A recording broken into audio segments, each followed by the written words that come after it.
Masjid Nabawi. Bismillahirrahmanirrahim.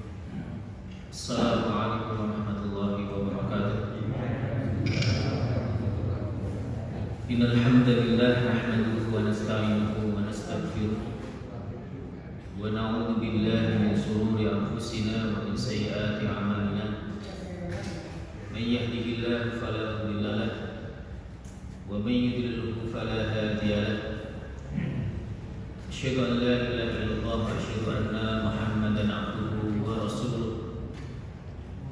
Ya ayyuhalladzina amanu taqullaha haqqa tuqatih wa la tamutunna illa wa antum muslimun. Ya ayyuhan nasu taqu rabbakum alladzi khalaqakum min nafsin wahidah wa khalaqa minha zawjaha wa bassa minhuma rijalan katsiran wa nisaa. Wattaqullaha alladzi tasaaluna bihi wal arham. Innallaha kana 'alaykum raqiba.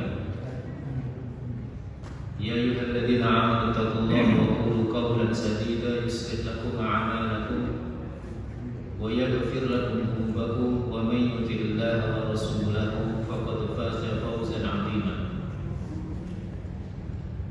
Allahumma inna nas'aluka ilman nafi'an wa rizqan thayyiban wa 'amalan mutaqabbalan. Rabbana taqabbal minna innaka antas samiul 'alim wa tub 'alaina innaka antat tawwabur rahim. Allahumma arinal haqqa haqqan warzuqna ittiba'ah wa arinal batila batilan warzuqna ijtinabah.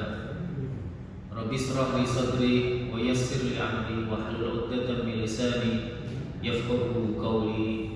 Amin ya rabbal alamin. Muslimin muslimah, Bapak Ibu, saudara-saudariku yang dirahmati oleh Allah Subhanahu wa taala.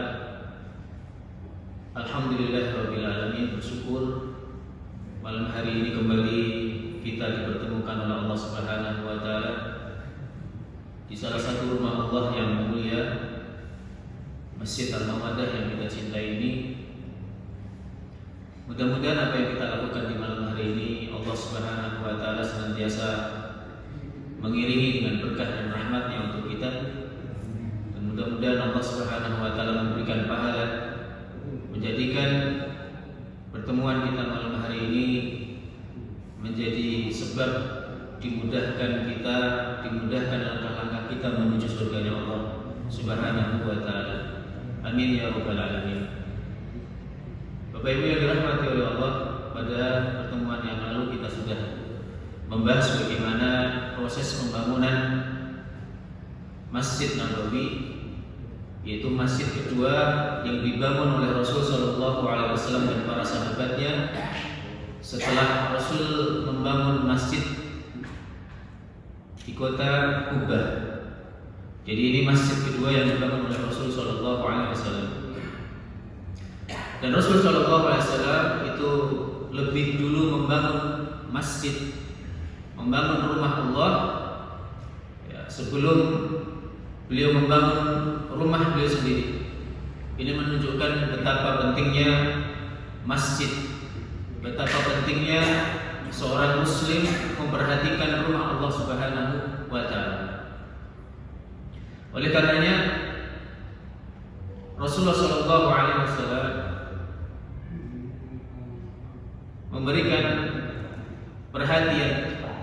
memberikan perhatian secara khusus terhadap rumah-rumah Allah Subhanahu wa taala. Dan kita sudah jelaskan pula bahwa bagaimana posisi atau kondisi masjid pertama kali Nabi Muhammad SAW yang dibangun di kota Madinah, sangat sederhana sekali. Berapa kemarin luasnya, Pak? Luas Masjid Nabawi berapa di awal pembangunan itu?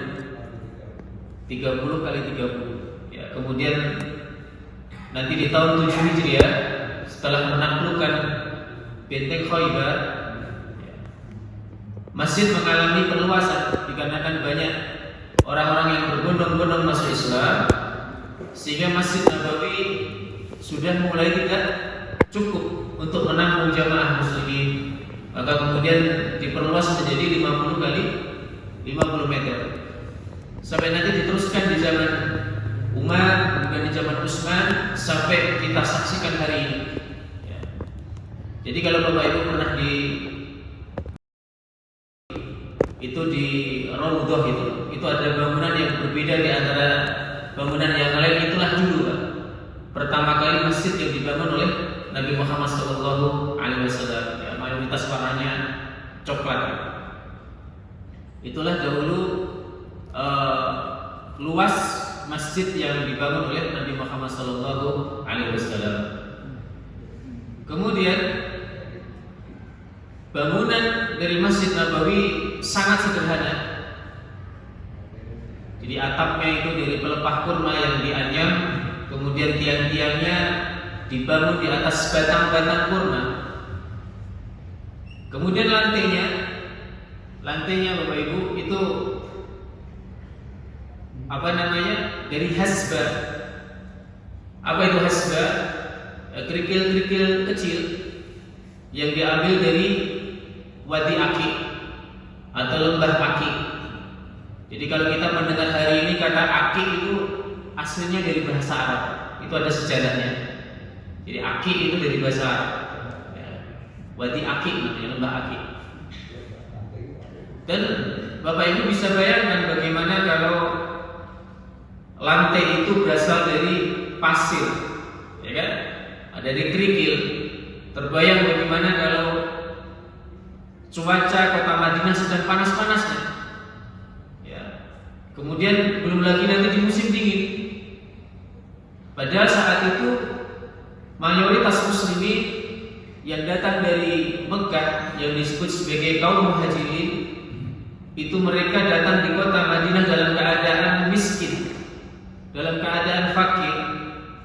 Jadi mereka hanya memiliki satu setel baju itu dipakai untuk bagian bawahnya.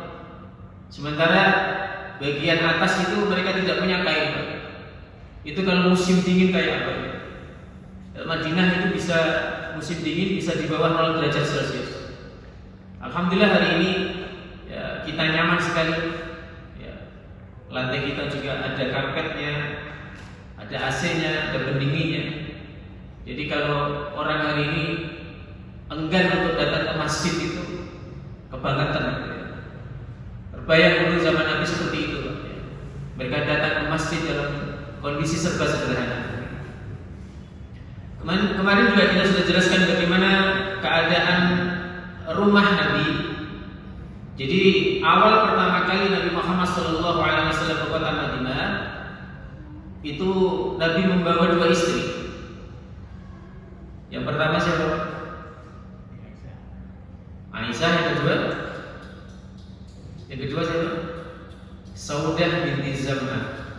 Jadi waktu pertama kali datang ke Madinah, ke Yasrib, itu Nabi baru memiliki 2 istri.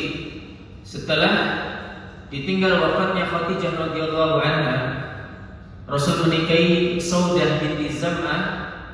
Ini satu-satunya wanita yang dinikahi Nabi dalam usia yang sudah sepuh, sudah tua. Kira-kira umurnya 60 tahun. Sementara istri-istri yang lain itu dinikahi Nabi dalam kondisi mereka masih muda, meskipun kedudukan mereka sebagai seorang janda. Jadi seluruh istri Nabi itu dinikahi Nabi dalam kondisi janda, kecuali siapa? Aisyah radhiyallahu anha. Dan saat itu Rasul sallallahu alaihi wasallam itu berkumpul bersama Aisyah ketika Aisyah usianya 9 tahun. Jadi Aisyah itu dinikahi Nabi usia 7 tahun waktu di Mekah. Kemudian berkumpul satu rumah bersama Nabi di Madinah. Ya, ketika usia Aisyah 9 tahun. Dan nanti Aisyah itu saat Rasul sallallahu alaihi wasallam wafat di tahun 11 Hijriah, itu usia Aisyah radhiyallahu anha baru berusia 18 tahun. Ini Masya Allah, ini wanita yang sangat cerdas.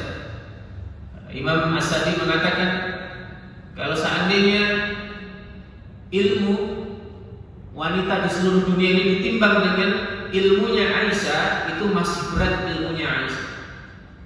Maka salah satu hikmah kenapa Aisyah itu tidak memiliki putra dan putri, itu salah satu hikmahnya adalah memang Aisyah ini dipersiapkan oleh Allah untuk menampung ilmu Nabi Muhammad SAW. Ini Masya Allah, ya, wanita yang sangat cerdas. Malam hari ini Bapak Ibu yang dirahmati oleh Allah Subhanahu wa taala, insyaallah kita akan membahas tentang keutamaan kota Madinah. Dan Madinah itu aslinya itu namanya Yasrib. Ya. Yasrib artinya apa? Apa Yasrib artinya? Ada yang tahu? Yasrib itu artinya adalah dosa, artinya kesalahan, ya. Dan ketika Rasulullah SAW itu datang ke kota Madinah, maka kemudian Rasulullah SAW itu merubah nama Yasrib menjadi kota Thayyibah atau Tobbah. Jadi kalau Yasrib berarti artinya apa? Dosa atau kesalahan, maka diganti oleh Nabi dengan nama yang berlawanan.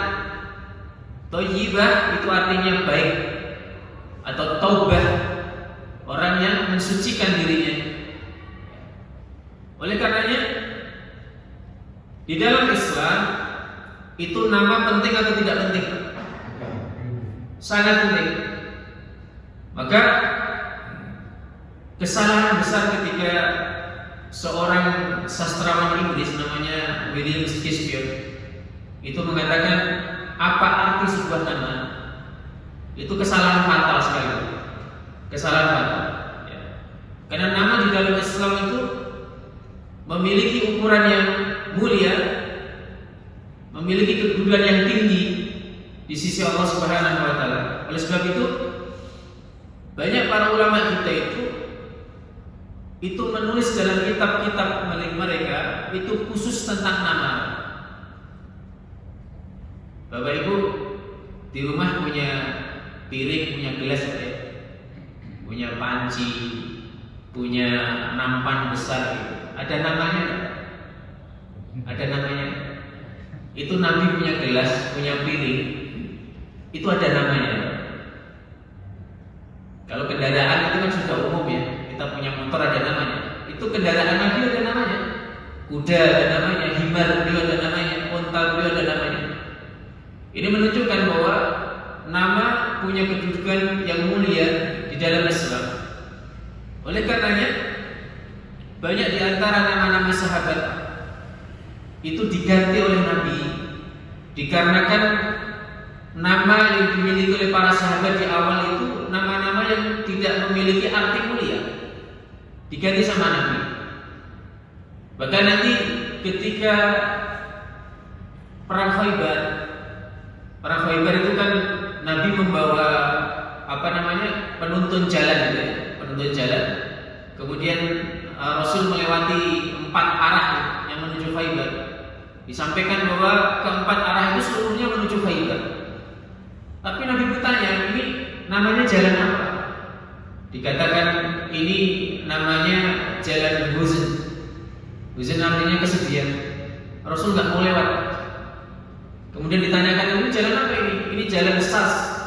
Sas itu artinya kacau. Rasul nggak mau. Sampai ditunjukkan sebuah jalan namanya Jalan Marhab. Sesungguhnya Marhab ini nama salah satu pemuka Yahudi di Khaybar. Marhab itu marhaban, artinya selamat datang. Ini menunjukkan arti yang optimis.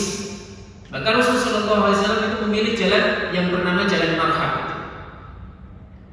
Maka ketika Rasulullah SAW itu masuk ke kota Yasrib, di mana Yasrib itu tidak memiliki makna yang baik, bahkan buruk namanya. Kalau kita membaca surah Yusuf itu kan ada salah satu ayat Al-Quran, la tasriba alaikumul yawm yaghfirullahu lakum wa huwa arhamur rahimin. Jadi ketika saudara-saudaranya Yusuf menyusul Yusuf ke kota Mesir, ya mereka datang dalam kondisi mereka menyadari kesalahannya, ya mereka minta maaf sama Yusuf. Maka Yusuf mengatakan, hari ini sudah tidak ada lagi dosa buat kalian, aku memaafkan kalian dan semoga Allah mengampuni kalian. Itu kata Yasrib, artinya dosa. Maka diganti oleh Rasul Shallallahu Alaihi Wasallam menjadi kota Taubah atau Thayyibah. Lalu kalau Madinah itu gimana? Kok hari ini dikenal sebagai Madinah? Kenapa seperti itu? Madinah itu artinya apa? Madinah artinya apa? Madinah itu artinya kota. Jadi kalau kota Madinah itu berarti kota-kota. Ada yang mengatakan, para ulama kita mengatakan sebagai Madinatul Nabi, kotanya Nabi, atau Madinatul Munawwarah, kota yang bercahaya. Tapi aslinya nama dari Madinah itu adalah Thayyibah atau Taubah. Nama yang mungkin sebagian besar dari kita tidak cukup familiar ya Pak ya. Yang kita kenal adalah Madinah ya. Baik, kita akan membahas beberapa keutamaan kota Madinah. Yang pertama adalah kota Madinah sebagai kota haram. Maksud dari kota haram ini adalah kota yang disucikan. Jadi tidak boleh seseorang masuk di kota Madinah itu menebang pohon, kemudian berburu, menangkap hewan-hewan yang ada di dalamnya, itu tak boleh. Itu yang disebut sebagai tanah haram. Kemudian yang kedua adalah bahwa disebut kota haram orang-orang selain Islam, orang-orang kafir itu tidak diperkenankan untuk masuk kota. Itu namanya kota haram. Diharamkan orang-orang yang tidak Muslim itu masuk di wilayah itu. Sebagaimana Allah menjadikan kota Mekah sebagai kota haram dan aman, maka Nabi Muhammad SAW pernah bersabda, Inna Ibrahim harrama Makkah wa inni haramtul Madinah. Sesungguhnya Nabi Ibrahim menjadikan kota Mekah sebagai kota haram, dan sesungguhnya aku menjadikan Madinah sebagai kota yang haram juga. Hadis riwayat Muslim. Maksud dari penyandaran pengharaman kepada Nabi Muhammad SAW dan Nabi Ibrahim AS di dalam hadis di atas adalah pengharaman ditampakkan melalui keduanya, bukan mereka berdua yang mengharamkan, karena sesungguhnya hak mengharamkan hanya milik Allah Subhanahu wa Ta'ala. Maka Allah Subhanahu wa Ta'ala hanya mengkhususkan dua kota ini dengan sifat haram. Tidak ada dalil kuat yang menunjukkan adanya kota haram selain kota Mekah dan kota Madinah. Jadi di seluruh bumi ini yang disebut sebagai kota haram hanya dua, kota Mekah dan kota Madinah. Adapun berita yang tersebar di tengah masyarakat yang menyatakan bahwa Masjidil Aqsa merupakan kota haram yang ketiga, maka itu merupakan berita yang salah, karena tidak ada dalil yang menyatakan bahwa kota haram yang ketiga. Namun jika dikatakan bahwa Masjid Al-Aqsa itu merupakan masjid ketiga yang dimuliakan, yang diagungkan oleh Allah, maka itu benar. Ya, jadi Masjid Al-Aqsa itu masjid ketiga di seluruh bumi ini yang diagungkan oleh Allah Subhanahu wa Ta'ala. Namun tidak benar bila dikatakan bahwa Masjidil Aqsa yang ada di Baitul Maqdis itu merupakan masjid yang diharamkan oleh Allah Subhanahu wa Ta'ala. Sebagaimana kemuliaan itu ditunjukkan dari hadis Nabi Muhammad SAW, la tasaddur ruhalu illa ila salasatil masajid, al-masjidil haram, wal masjid hada, wal masjidil aqsa. Tidak boleh melakukan safar tempat yang dianggap berkah kecuali safar menuju 3 masjid. Yang pertama adalah Masjidil Haram, kemudian yang kedua adalah masjid ini, maksudnya adalah Masjid Nabawi, kemudian yang ketiga adalah Masjidil Aqsa. Kemudian Rasul Shallallahu Alaihi Wasallam sampaikan tentang batas wilayah haram di kota Madinah. Al-Madinatu haram ma baina airi ila saud. Kota Madinah merupakan kota haram, yaitu wilayah antara wilayah air dan wilayah saud. Di mana itu wilayah air dan wilayah saud? Jadi kalau kita dari kota Madinah mau melakukan umroh atau haji, itu mikotnya di mana? Mikotnya di mana? Bir Ali. Ya, Bir Ali atau Dzul Hulaifah. Nah, itu di Bir Ali itu ada gunung, Pak. Ada gunung. Ya, di wilayah selatan itu nanti kita lihat di sana ada tugu. Ada tugu. Semacam apa ya? Bangunan yang ditancapkan gitu. Ya. Itu wilayah haram mulai dari wilayah selatan di kota Madinah. Kemudian di wilayah utaranya itu dibatasi oleh Jabal Saud. Jadi kalau kita di Gunung Uhud itu di belakang ada bukit-bukit kecil yang disebut sebagai Jabal Saud. Di situ juga ada tonggak-tonggak yang menunjukkan bahwa antara wilayah Saud dan wilayah air itu yang ada di Dzul Hulaifah itu adalah wilayah haram. Itu selatan ke utara. Kemudian barat dan timurnya itu ditunjukkan dengan adanya batu-batu hitam. Batu-batu hitam di wilayah barat dan timur. Jadi itu wilayah di mana Allah Subhanahu wa taala menjadikan wilayah Madinah sebagai wilayah haram.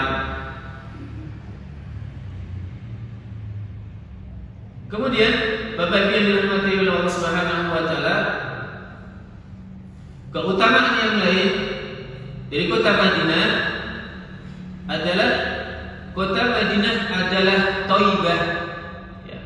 Di antara keutamaan kota Madinah lainnya adalah Nabi Muhammad SAW menamakan kota Madinah dengan nama Thaibah atau Thaibah, yang artinya adalah kota yang baik dan mulia. Bahkan disebutkan di dalam sebuah hadis sahih yang diriwayatkan oleh Imam Muslim bahwa Allah menamai kota Madinah dengan Thaibah. Nabi Muhammad SAW bersabda, Inna Allah sammal Madinata Thaibah. Sesungguhnya Allah menyebut kota Madinah dengan nama Thaibah. Jadi Bapak Ibu perhatikan bagaimana ketika Nabi Muhammad SAW itu merubah dari nama Yasrib menjadi Thaibah menjadi Thaibah, itu bukan sekedar perubahan nama saja, tapi kontennya, isinya itu bisa memberikan dampak 100% yang luar biasa. Jadi tidak seperti kita hari ini, mohon maaf ya. Dahulu kan sekolah menengah atas itu kan pertama kali kan SMA itu ya. Kemudian seiring berjalannya waktu diganti dengan SMU. Kemudian diganti lagi dengan SMA. Kira-kira ada pengaruh positifnya ada dengan penggantian nama itu. Jadi SMA, kemudian SMU, SMA lagi. Kira-kira kemudian dengan diganti itu Indonesia jadi lebih baik tidak kira-kira? Sama aja. Itulah yang membedakan antara bagaimana Nabi Muhammad SAW itu mengubah nama Yasrib menjadi Madinah, menjadi Thaibah. Itu dampaknya luar biasa. Bisa terbayangkan bahwa itu SMA diganti SMU. Itu seluruh Indonesia ganti plat nama seluruh Indonesia itu kan butuh biaya, butuh dana yang luar biasa. Nanti diganti lagi jadi SMA lagi. Ya. Mohon maaf, itu menghabiskan biaya yang luar biasa. Dan tidak ada dampaknya sama sekali. Tapi ketika Nabi Muhammad SAW merubah Yasrib menjadi Thaibah, menjadi Thaibah, itu dampaknya luar biasa. Jadi Yasrib itu Pak, Yasrib itu dikenal kota yang berpenyakit. Kalau orang-orang Madinah, orang-orang Yasrib itu pergi ke kota Mekah untuk melakukan umroh, itu diejek sama orang-orang Mekah.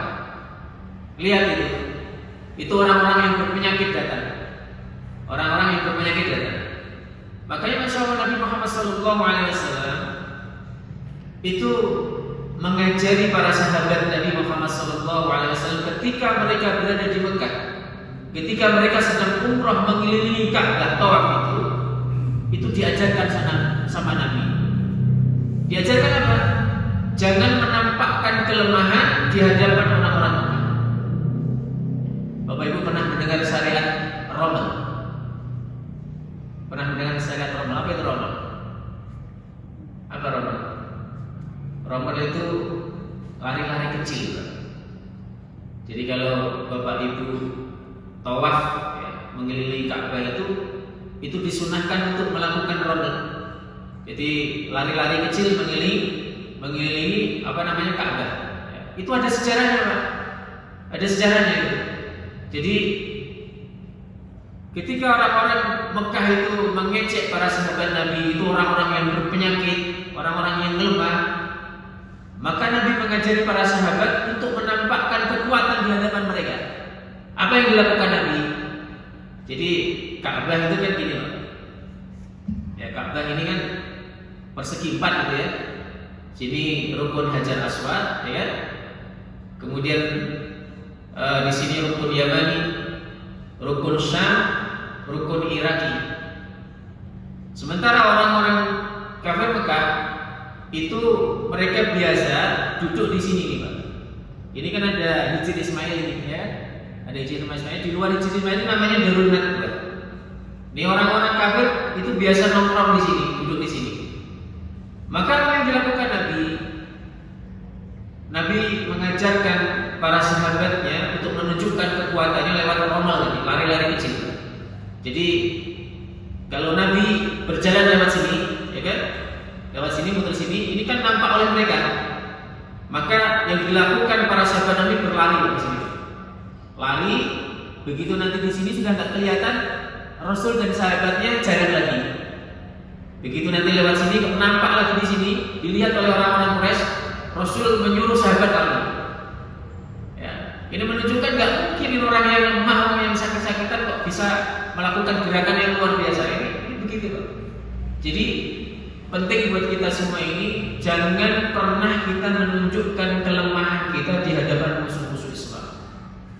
Tapi yang harus kita tunjukkan adalah kekuatan umat Muslim. Itu diajarkan sama Nabi Muhammad SAW. Kemudian perubahan kedua, Bapak Ibu yang dirahmati oleh Allah Subhanahu Wa Taala, bahwa Madinah dahulu itu kota yang miskin. Kota yang miskin, ditambah lagi berbondong-bondong orang Mekah yang mereka miskin, tidak punya harta, meninggalkan harta-harta mereka di kota Mekah, itu datang ke kota Madinah. Terbayang kalau, mohon maaf, di Seruni ini secara ekonominya lemah, banyak pengangguran, banyak orang yang sedang diputuskan pekerjaannya, di PHK. Kemudian tiba-tiba ada rombongan yang sangat banyak dari luar kota datang ke situ, dan mereka dalam keadaan miskin. Itu kira-kira menambah beban atau mengurangi beban mereka? Menambah beban pasti. Yang terjadi adalah itu bisa menjadi konflik sosial antara pribumi dengan pendatang. Tapi subhanallah, itu tidak terjadi di kota Madinah. Tidak terjadi. Yang terjadi adalah ukhuwah Islamiyah. Maka kemarin sudah kita sampaikan bagaimana sahabat Nabi yang hidup di di Suffah, di emperan Masjid Nabawi. Karena mereka tidak punya rumah, tidak punya pekerjaan, maka siapa yang menampung mereka, siapa yang memberikan makan minum kepada mereka? Itu adalah orang-orang Madinah. meskipun mereka sendiri itu hidup dalam keterbatasan. Maka yang dilakukan Rasulullah, jadi kalau setelah sholat isya, itu begitu selesai, maka Nabi kemudian bertanya kepada para sahabatnya, siapakah yang di rumah ada sisa makanan? Kalau ada satu sisa makanan, ajaklah satu orang sahabat ini dari orang Mekah, orang Muhajirin, ajak ke rumah, ajak makan mereka. Yang memiliki 2 sisa makanan, maka ajaklah 2 orang. Yang memiliki 4 sisa makanan, ajaklah sahabat 4 orang. Maka nanti ada seorang kaya dari Madinah namanya Sa'ad bin Ubadah. Itu setiap hari itu mengajak hampir 80 sahabat untuk makan malam di rumahnya. Setiap malam itu Sa'ad bin Ubadah. Ya. Jadi masya Allah. Jadi untuk urusan makan itu bisa terselesaikan oleh Nabi Muhammad SAW. Maka kemudian tradisi itu dijaga sampai hari ini. Jadi dahulu Nabi Muhammad SAW itu dan para sahabatnya itu kadang-kadang di jam-jam sholat itu mereka menggantungkan kurma-kurma di pintu masjid. Digantungkan di pintu masjid. Siapapun boleh mengambil. Sampai hari ini itu dipertahankan. Jadi kalau Bapak Ibu ke Madinah, ke kota Mekah itu kan orang bersedekah itu rebutan. Orang bersedekah rebutan, bukan orang yang ngambil sedekah loh. Orang yang bersedekah itu rebutan. Jadi kalau kita masuk, apalagi bulan Ramadan, kita sebelum masuk pintu Masjid Nabawi itu ada orang-orang yang di luar, itu digaji oleh orang-orang kaya, di mana tugas mereka adalah kalau ada orang jamaah masuk itu mereka berebut, mereka dipegang tangannya, kemudian dibawa di tempat di mana mereka menyediakan makanan dan minuman untuk buka puasa.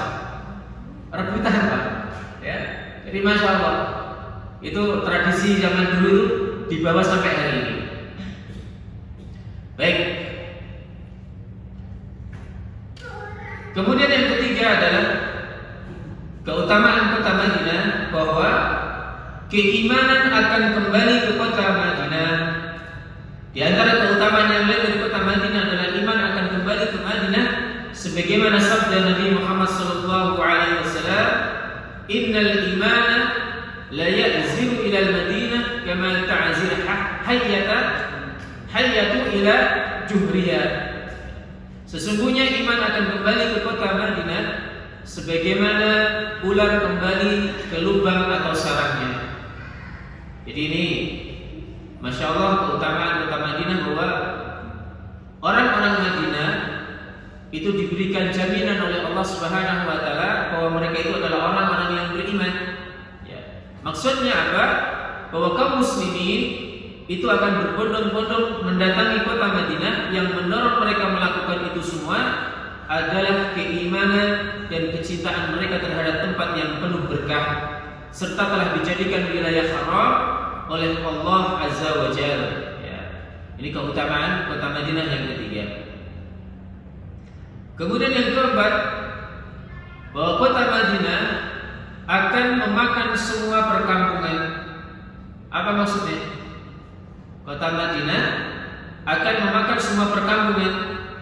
Di antara keutamaan kota Madinah, bahwa Nabi Muhammad SAW menyifati kota Madinah sebagai kota yang akan melahat daerah-daerah lainnya. Beliau Rasulullah SAW bersabda, "Amiratu bi qaryati ta'kul yaqulu laha yadribu wa hiya al-Madinah." Aku diperintahkan berhijrah ke daerah yang akan melahat daerah-daerah lainnya. Daerah ini mereka sebut sebagai Yasrib, yaitu Madinah. Hadis riwayat Bukhari dan Muslim. Maksud dari sabda Nabi Muhammad SAW bahwa Madinah akan melahap perkampungan-perkampungan yang lain, ditafsirkan oleh para ulama bahwa Madinah akan menjadi pemenang atas daerah-daerah lain. Jadi semenjak Rasul sallallahu alaihi wasallam memiliki daulah, memiliki negara di Madinah, maka sejak saat itu Allah Subhanahu wa taala memberikan ghanimah, memberikan harta benda dalam rampasan perang yang didapatkan dari jihad di jalan Allah Subhanahu wa taala. Maka Rasul sallallahu alaihi wasallam ketika di Madinah, ya, beliau diawali dengan membuka kota Khaybar yang terjadi di tahun 7 Hijriah. Kemudian nanti di tahun 8 Hijriah Rasulullah sallallahu alaihi wasallam bersama 20.000 muslimin, para sahabat Nabi Muhammad sallallahu alaihi wasallam, membuka kota Mekah. Kemudian di tahun yang sama Rasulullah sallallahu alaihi wasallam membuka kota Taif. Kota Taif dibuka oleh Nabi Muhammad sallallahu alaihi wasallam. Kemudian lewat kota Madinah ini pula perjuangan Nabi Muhammad sallallahu alaihi wasallam diteruskan oleh para sahabat beliau, Abu Bakar, Umar, dan di zaman Umar itulah maka Allah Subhanahu wa taala membuka kota Persia dan membuka kota Rom, yaitu di Konstantinopel, ya, Romawi Timur, di bawah kekuasaan kota Madinah. Ini menunjukkan bahwa apa yang disampaikan Nabi Muhammad SAW tentang muslimin yang berhasil mengambil alih dua kekuatan besar, ya, yaitu kota Persia dan Romawi. Kemudian yang kelima, Nabi Muhammad SAW menganjurkan agar bersabar atas beratnya kehidupan di kota Madinah. Pernah sering saya sampaikan bahwa Rasul sallallahu alaihi wasallam di awal hijrah beliau, ya, itu sampai tahun 7 Hijriah itu tidak pernah merasakan apa yang namanya kenyang. Tidak pernah. Bahkan nanti di perang Khandaq tahun 5 Hijriah itu dikisahkan bagaimana kota Madinah dikepung oleh 10.000 pasukan Al-Ahzab, gabungan antara Yahudi, orang-orang kafir Quraisy, kemudian suku Ghatafan, orang-orang munafik Bani Quraidah, ya, dan orang-orang Badui di pinggiran kota Madinah itu bergabung dalam pasukan Al-Ahzab untuk menyerang kota Madinah. Dan saat itu Rasulullah SAW dan para sahabatnya 3 hari gak bisa makan. 3 hari gak bisa makan, kelaparan. Maka ketika mereka berhasil menundukkan kota Khaybar, benteng Khaybar, apa yang dikatakan oleh para sahabat Nabi Muhammad SAW? Baru kali ini kita merasakan apa yang namanya kenyang. Masya Allah, ya. Jadi memang butuh kesabaran yang luar biasa. Minimal 10 tahun Rasulullah dan para sahabatnya itu harus bersabar dengan kondisi yang terbatas ketika di kota Madinah. Tapi ternyata kesabaran mereka itu dibayar dengan sesuatu yang luar biasa oleh Allah Subhanahu wa taala, di mana kemudian Allah memberikan harta ghanimah, memberikan harta rampasan kepada mereka, ya, sampai kemudian Rasulullah SAW diteruskan oleh para sahabatnya itu bisa mendudukkan negeri-negeri yang saat itu menjadi mendominasi dunia saat itu. Mudah-mudahan apa yang kita kaji malam hari ini bermanfaat buat kita semua tentang bagaimana keutamaan kota Madinah. Mari kita tutup sama-sama dengan bacaan kafaratul majlis. Subhanallahumma wa bihamdika asyhadu an la ilaha illa anta astaghfiruka wa atubu ilaik. Wassalamualaikum warahmatullahi